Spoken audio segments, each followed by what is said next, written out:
kasus pidanaan ini dia bertahap, harus ada pengajuan.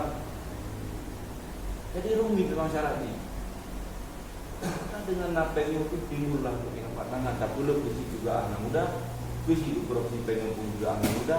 Karena dalam sama gadingnya anali kejadian yang terjadi di tahun ini. Harapan untuk para warga masyarakat yang sama-sama mari kita dukung apa kebijakan Gresik dan apa kebijakan dari kecamatan.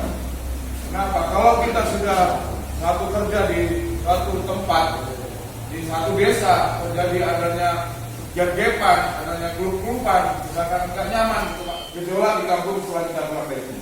Inilah duka-duka terbesar kita ini untuk perwakilan. Mungkin itu aja. Sambutan saya sebagai Kapolres.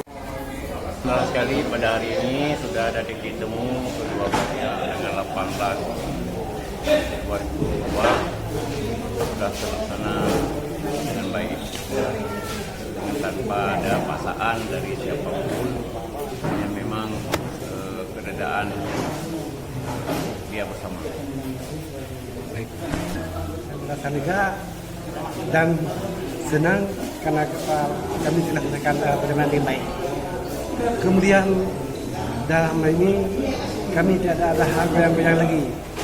Kami telah bekerjasama dengan orang sepihak dalam kaitan dengan masalah akan datang. Bagaimana harapan ke depan Pak setelah perdamaian ini? Ya, harapan kami ke depan harus lebih baik lagi dengan kerjasama orang lain.